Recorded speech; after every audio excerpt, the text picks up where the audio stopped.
आपको भी आनंद आ रहा होगा।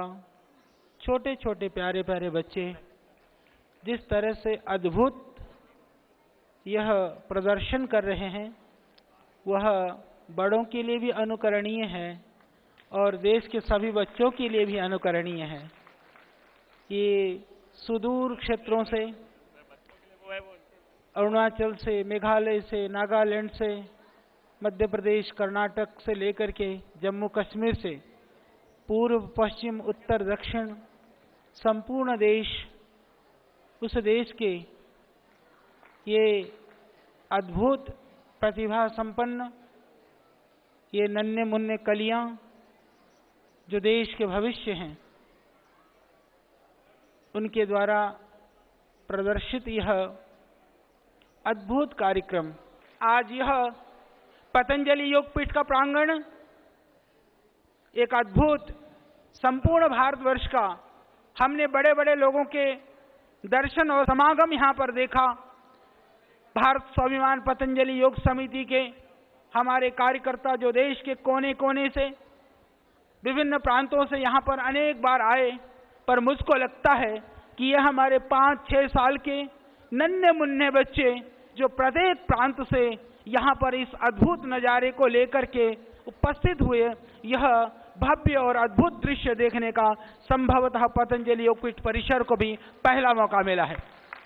इस सारे कार्यक्रम के सूत्रधार बाधवा जी पूरे एक नेशनल के हैं, एक हमारे उत्तराखंड के हेड हैं, बाकी हमारे ओलंपिक एसोसिएशन के, स्पोर्ट्स के हमारे प्रमुख, सभी प्रबुद्ध जन, परम श्रद्धेय वंदनीय स्वामी जी महाराज, जिनकी प्रेरणा से, जिनकी ऊर्जा से पूरा यह पतंजलि योगपीठ परिवार और पूरा देश योगमय होकर के भारतीय संस्कृति और परंपरा के लिए आरूढ़ है।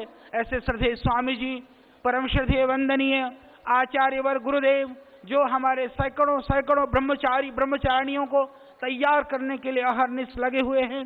साथ में यहाँ पर मंच पर परम श्रद्धेय वंदनीय, जो हम सब के लिए एक ऊर्जा के केंद्र इस रूप में हैं।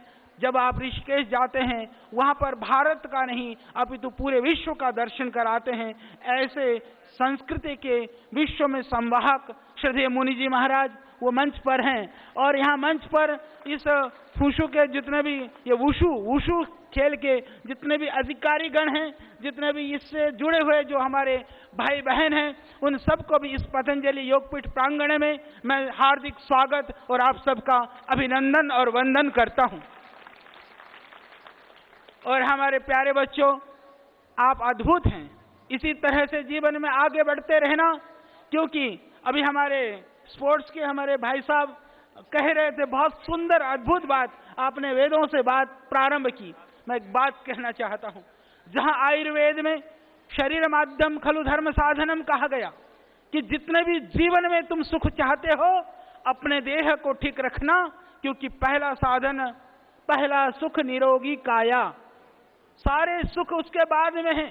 शरीर बेकार है तो दुनिया की सारी संपत्ति, धन दौलत, पद प्रतिष्ठा और सम्मान, वह सब बेकार है।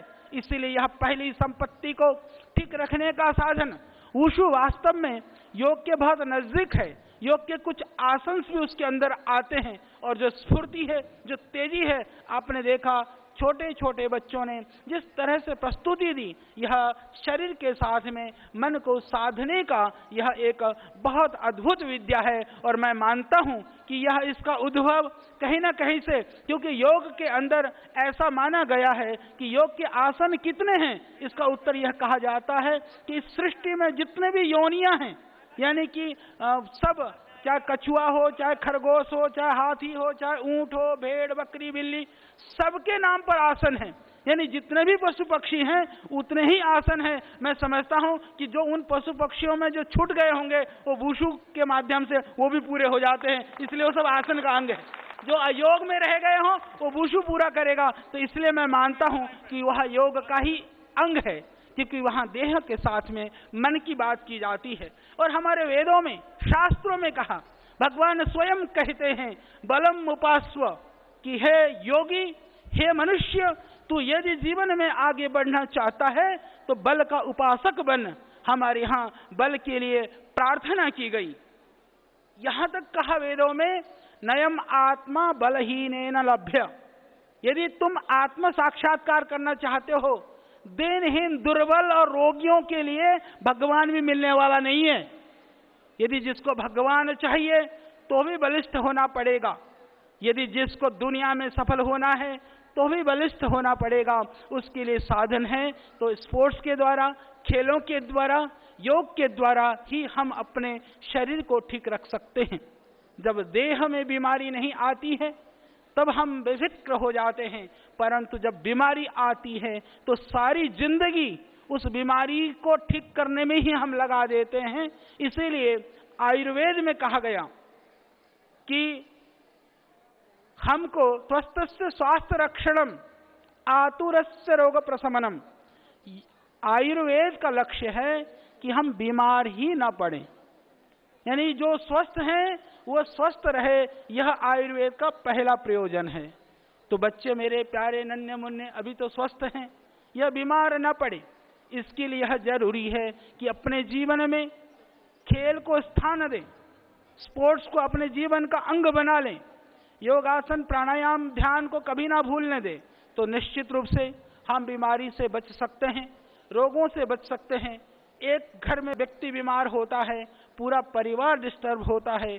अर्थ की हानि जितनी होती है उससे ज़्यादा आप यदि लगाएंगे, पूरा जो है समय की बर्बादी, पूरा परिवार का जो मानसिक अवसाद है उसको यदि जोड़ा जाए तो पैसों में नहीं जोड़ा जा सकता है। यदि उसको बचाना है तो मात्र खेलों के द्वारा, स्पोर्ट्स के द्वारा ही उसको बचाया जा सकता है। और जब हम प्रार्थना करते हैं, वैदिक प्रार्थनाओं में, वेद मंत्रों में भी यही बात हम कहते हैं, हे प्रभु य आत्मदा बलदा यस्य विश्व उपासते, कि हे भगवान तुम आत्मज्ञान के देने वाले हो, शरीर, आत्मा और मन के बल के देने वाले हो। सारा जो बल का स्रोत है, जो साधन है, वो परमात्मा है। और जो बल के लिए, अपने देह के लिए पुरुषार्थ और परिश्रम करते हैं, वो वास्तव में परमात्मा की उपासना का एक अंग के रूप में वो भगवान की आज्ञा का पालन करते हैं, ऐसा हमारा वेद कहता है। इसलिए जितना भी स्पोर्ट्स के जो खिलाड़ी हैं, जितने भी खेलने वाले हमारे भाई बहन और बच्चे हैं, वो सब निश्चित रूप से वेद के आज्ञा का पालन करते हैं। यह बात हमको पूरे देश में, गांव में और कोने कोने में पहुंचाने की आवश्यकता है। खेल के द्वारा जहां आपको विविध तरह के पुरस्कार और पारितोषिक लेकर के आना है, शरीर को ठीक करना है, वहीं आपके द्वारा उससे, खेलों से जो अच्छे खिलाड़ी होते हैं वह कभी भी नशा, वासना और विकारों में कम फटते हैं। क्यों? क्योंकि जो खेलने वाला व्यक्ति होता है उसका मन के अंदर अपने आप सात्विकता आनी शुरू हो जाती है। तो यह देह की सात्विकता के लिए, मन की सात्विकता के लिए भी खेल की आवश्यकता है। इस पतंजलि योग पीठ ने विविध तरह के मुकाम और आयाम हासिल किए हैं, दुनिया को विविध तरह के मार्गदर्शन यहाँ से मिले हैं। तो श्रद्धेय स्वामी जी के सानिध्य में आज जो हमारे मेहता जी, क्योंकि मैंने श्रद्धेय स्वामी जी के द्वारा आपके लिए सुना था, आज आपने कहूँगा नहीं कहते भी कह दिया, तो मैं ये चाहूँगा जब आपने कह दिया है तो अपने वचन को आप जितना जल्दी शुरू करेंगे, पूरा करेंगे। बाकी जो पीछे से सहयोग चाहिए, क्योंकि मुझे पता है श्रद्धेय स्वामी जी हमको ही कहेंगे, वो जो पेपर डॉक्यूमेंटेशन का काम है वो हम बहुत जल्दी पूरा करके आपको सौंप देंगे और आप उसको पूरा करेंगे और एक नया इतिहास इस पतंजलि योगपीठ के द्वारा और सूत्रपात होगा और उसके साक्षी होंगे आप सब जो इस मंच पर हैं और मेरे प्यारे बच्चों जो पूरे देश के कोने कोने से पधारे हुए हैं, आप सब भी। और बाजवा जी ने भी कह दिया है, योग का सिलेबस भी तैयार है, वुशु के साथ साथ में योगासन और प्राणायाम की भी शिक्षा आपको मिलेगी, यह भी उन्होंने आश्वासन दे दिया है। तो मैं वादा करता हूं कि जो सिलेबस वाला पार्ट है वो हम पूरा कर देंगे। आप सबका पुनः मैं धन्यवाद करता हूं, आप सबका नमन करता हूं कि आप इस पतंजलि योगपीठ में पधारे और आप सब यहाँ 3-4 दिन 5 दिन रहने वाले हैं। भरपूर आनंद लीजिए, यह आपका परिवार है, यह आपका घर है। यहाँ पर सानंद पूर्ण ढंग से जिस उद्देश्य के लिए आप आए हैं इसको सुंदर ढंग से आप पूरा कर करके जाएंगे, यह हमें पूर्ण विश्वास है। यहाँ बड़े आध्यात्मिक की और शारीरिक की दोनों शक्ति को यहाँ से प्राप्त करके जाएं, उसको प्राप्त करने में भगवान आपकी मदद करें। इसी प्रार्थना के साथ अपनी वाणी को विराम देता हूँ। ओम।